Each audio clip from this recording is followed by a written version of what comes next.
Boy, does anybody have any questions about head placement? Yes. Tony, Yes. show me what you mean. Grab somebody. To me. Here we go. Yeah. Just kind of using it. I don't really need to do that. Okay. What it is this, is that the head placement, so it's less like where my head needs to be. I wouldn't say that hurts you, but here's what it is my head cannot be under his head, because then that's where darts chips and stuff start happening, right? But as long as you, like, I, personally speaking, grab, actually, Lila, can I grab you? I'm gonna get you in half.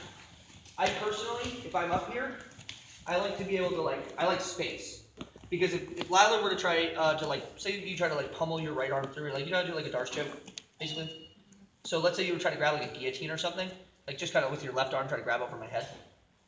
Your left arm try to grab like a guillotine. It's like, you know how much she would have to do to make that a reality? If she even ran that far, she's so out of position, right? So I don't really like my head to be that close to them because I don't want them to grab it. So let's say I have you underneath of me. Take it out. Or here, it's like just by proxy of your head being connected to me means I can kind of pummel. But if your head's far away, right, it's like, dude, look how much out of position I have to get. I feel like I'm exactly, right? I'm way out of position just trying to grab it. But I mean, if you feel like having your head connected to them gives you a good tactile contact, and especially if you like, if you like that technical stand up to just the knee tap, maybe you would prefer, right? Like if that's the way you want to sweep, okay, that might make sense. Okay. Because you have that straight line. Gotcha. Yeah. So it's a little fuzzy, it's a little subjective, but personally I like to keep my head away from it. Does that make sense? Did you have a question? Yes. Yeah. So if I have my head under and can I sweep underneath? We're gonna get to that in a second. Okay. But what I don't so much want to have, so that's a great question, I'm glad you asked. Let's talk about this. Tony, grab me first. Now, this is where we talk about weaponizing, right? So I'm in the half, I have the underhook, I'm here to go. Now, couple things to think about with this.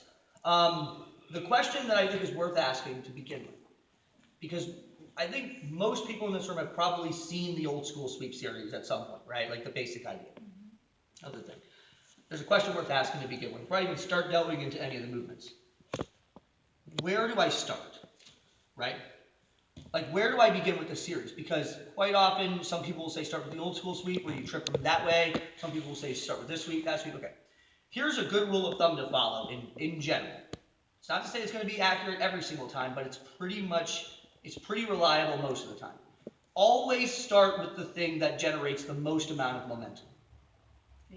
Right? Because if I start with the thing that generates the most amount of momentum, they have to do the biggest correction to stop it, which creates the biggest opening. Okay? So, for example, if I'm in the guard, it's better to lead with the pendulum sweep than lead with the armbar. If I lead with the pendulum sweep, he has to make a big correction. If I lead with the armbar, yeah, he might have to only make a small correction. Does that make sense conceptually, guys?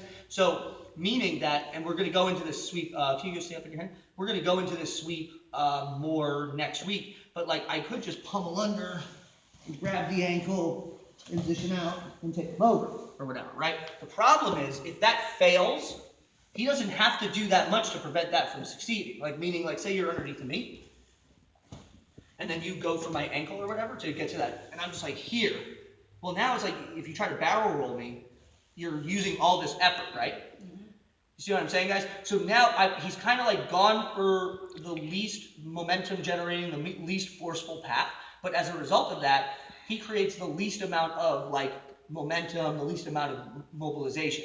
However, if Tony, and we're going to skip ahead here, going for that barrel roll where you got under my shin, go ahead and dive real deep for that. Boom. I correct, now he bumps me up high.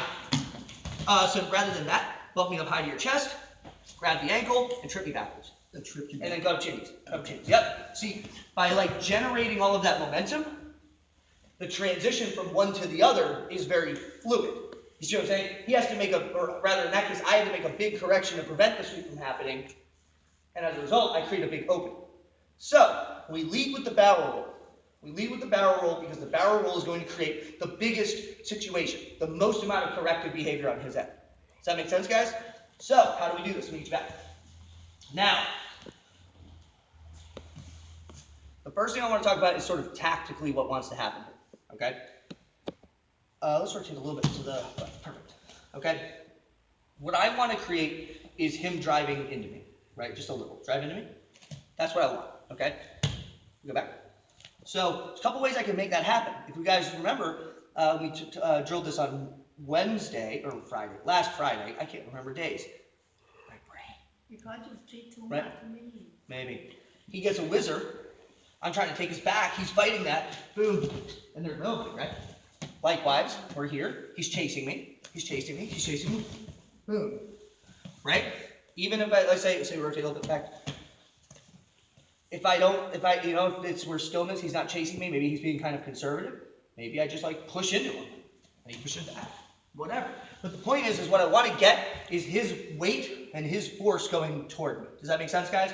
If I try to do this with him being still, not that it won't work, but that you're not stacking the deck all in your favor. Does that make sense? We always want to make it an unfair fight. So the first thing we want to understand is tactically, for me to make this sweep happen, I want him driving into me. Okay? The first thing we must understand, the primary mechanism governing the sweep, let me get you back, and let's get so our legs are facing the group. So here, yep. And then, yep. So we're here at the hook. So reach up. Yep. Is when I go for the sweep, so not even thinking about the hand yet. The primary thing that's happening here, guys, is the hand is hugging his hip. And as I dive my head, what I'm going to make him do is dive my head to his knee and pull his hip directly behind him. Okay? So what that looks like, without any of the other pieces, is this. So take this one. My head goes to his knee, and I pull his hip behind me. You see how his knee comes off of the floor, right, guys? Okay? Here's the key to this. Because the number one reason why this sweep fails for people, is that they try to reach with this arm before they've created the situation. So what happens is, this is what it looks like a lot. And they're here. And now it's getting smashed, right? I'm not going to reach and try to force my hand into this pocket, because look at this, his leg's all the way compressed to the ground. There's no space there. I'm going to create the window with this pull and this dive, and as I create the window with this pull and this dive, my elbow will spear under his shin. I do not go between the calf and the thigh. Do not do that. Lila, don't do it. Okay. Thank you. You neither, man. Don't do it. We're not going between the calf and the hamstring, okay? We're not pummeling inside. I'm going under the shin and I'm going elbow deep. I'm like, huh. So we're here. Head to knee, pull the hip, right? Like I'm pulling him into me. And then my elbow shaves under his shin. So I'm here, boom, and boom. Okay? Now we get to this point. Now I want to make a quick note. Do me a favor, come up to your hands. Here's an interesting thing about this. I just want you to stay right here. If I try to roll Tony with my upper body right now, I don't have it, okay? I don't have the sweep. Here's the cool part about this, guys. Check this out. I pinch my knees. I'm going to turn his hips. Ooh. That's the sweep. Sweep from hip. From the hips. So we go back.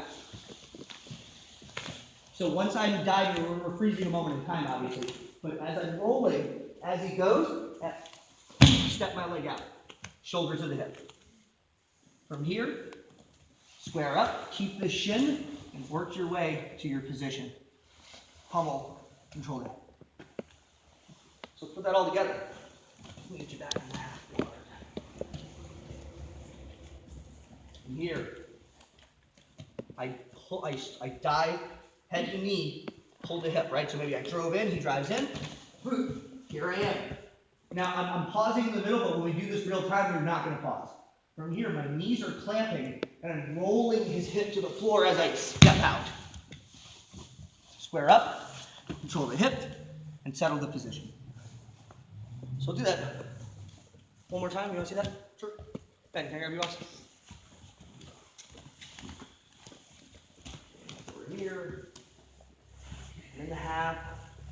Let's turn so we're facing the group. Perfect. So I'm here, right? So again, whatever it is, maybe I'm like strengthening the back so he's whizzering, like whizzer, right? And I'm here, so he's pushing his shoulder into me, and that's what facilitates this opportunity. I go here, and then again, I do here. Let's go back. So you don't whizzer. So I drive in, he drives back, I'm under, post your hands. Again, if I try to roll with my upper body, I will not succeed. But if I turn his hips, he will collapse. Foot steps out, settle into position. So kind of putting that all together, let me grab you one more time. Now let's just sweep everybody. Kevin, I'm sweeping you. Let me get you. Easy to sweep me. So we're in the half. Let me get you right here. So real time. I have the half guard. I'm up. I'm driving in. He pushes back. And I'm out. This movement, once you get it down, wants to be like a shotgun blast. Like, boom. I'm not diving under, just pausing and trying to roll them. It's like invisible opponent. I'm here. I'm going to the back, whatever. I feel them push into me, or if they're stalling, I push into them, and it's. Does that make sense, guys? Excellent. Let's start up. Work it out. 1, 2, 3.